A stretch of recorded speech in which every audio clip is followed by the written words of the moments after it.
Welcome to Specialized Space, where we dive deep into the wonders of the universe and explore everything space-related, from mind-blowing discoveries to the latest in space technology. In a shock discovery, scientists have made the revelation of discovering an entirely new planet, unlike something that has been previously discovered. NASA, which is famously known for its pioneering space missions, has disclosed that the planet is not only incredible in terms of its size and location, but also because it emits light that appears to be of man-made origin. Are we on the verge of revealing secrets that would dramatically change our understanding of the universe? Does this discovery point towards the existence of life on other planets? By discovering NASA's phenomenal findings, we can easily get to the truth behind those mysterious lights. NASA launched the Dawn spacecraft in 2007 on a mission to observe some of the maximum interesting phenomena in our sun machine.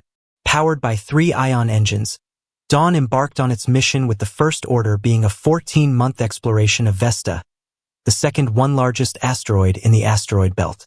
Dawn created exclusive photos and information that unearthed the sophisticated surface of Vesta, as well as several geological histories. Having completed its trial at Vesta, the spacecraft embarked on its second and perhaps most interesting phase, investigating the dwarf planet Ceres.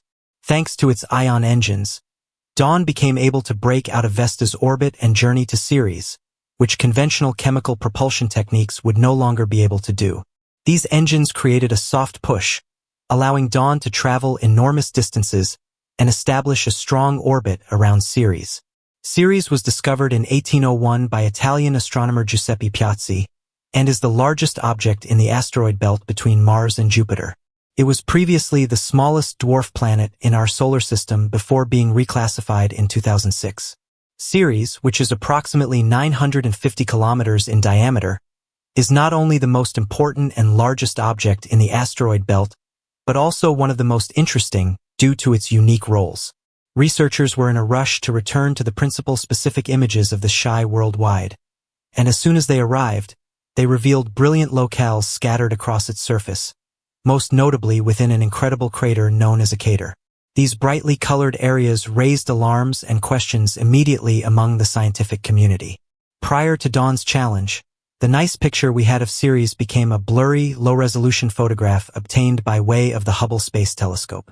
Not much was given much thought about Ceres, and the danger of finally getting up close was a huge discovery to make. The Dawn mission aimed to enhance our understanding of the Sun device's birth and how water contributed to planetary body formation. The bright spots on Ceres and on other asteroids could be caused by very reflective material, like salts left behind by sublimated water. This opened the door to the possibility of cryovolcanism on Ceres, a process in which volcanoes erupt liquid water or brine rather than molten rock. But what are those mysterious lighting? And what do they reveal about the nature of Ceres?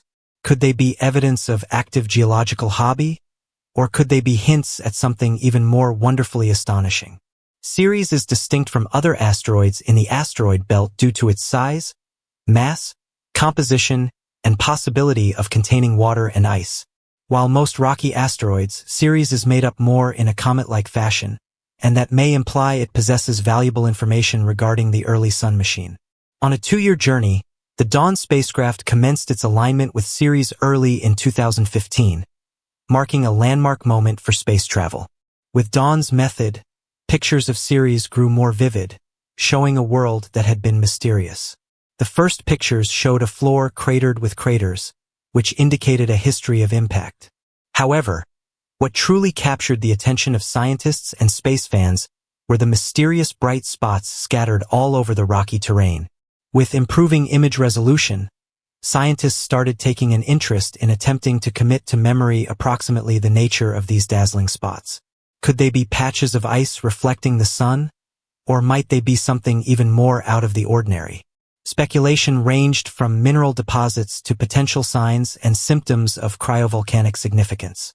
Closer observation to their surprise discovered that the brightest area was not an individual function but rather a cluster of numerous individual spots. The overall concept was that those regions had been salt deposits that were deposited after water had sublimated.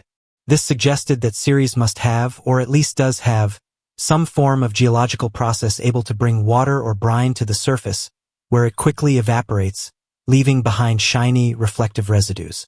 These revelations flipped the traditionally held concepts of Ceres on its head, offering it as a more dynamic, more complex global than ever imagined. Groundwater or brine wallet discovery remains very significant for knowledge the potentiality of life in our solar device.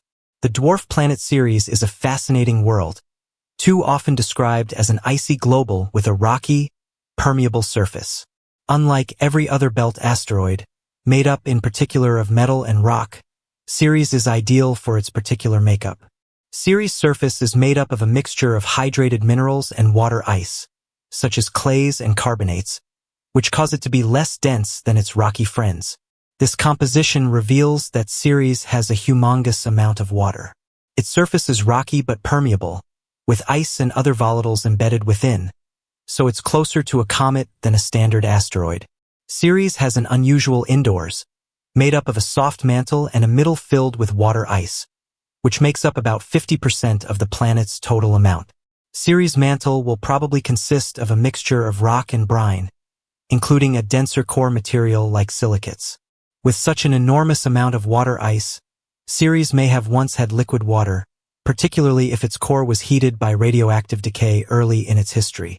This internal structure sets Ceres apart from the surrounding asteroids and poses intriguing questions about its geological activity potential and the role water has played in its evolution. But that's no longer the whole story. The presence of ammonia clays at Ceres suggests that this dwarf planet may have originated in a more temperate part of the solar system and migrated inward. Ammonia, lowering the freezing temperature of water, should play a role in preserving surface brines. These findings no longer just add to our knowledge of Ceres, but also show significant clues about the processes shaping icy bodies in the Sun device. Cryovolcanism is a fascinating and relatively unusual geological method, especially when contrasted with the more recognized volcanic fascination we learn about on our home planet. While typical volcanoes erupt molten rock, cryovolcanoes expel materials like water, ammonia, or methane. They are fluids or gases in incredibly bloodless environments, and in addition to those around Ceres. Ceres cryovolcanoes are formed through the process of bringing water, which contains dissolved salts, to the surface. When this salty water comes into contact with the vacuum of space, it quickly sublimes, progressing immediately from a liquid or solid form directly into a gas. This disappears in leaving behind gleaming, mirror-like deposits of salt, producing the mysterious bright spots on Ceres' surface. The most famous of these bright spots is found in a crater called a crater, Spot 5. This area has been of considerable interest due to its high reflectance and episodic hazes observed by the Dawn mission. These hazes are caused by water sublimation, providing evidence that cryovolcanic recreation could also still be taking place, or could similarly have occurred fantastically recently on Ceres. Besides Spot 5, Ceres also has numerous other wonderful spots, with Ceres each having very distinctive features. The spots do not occur in one particular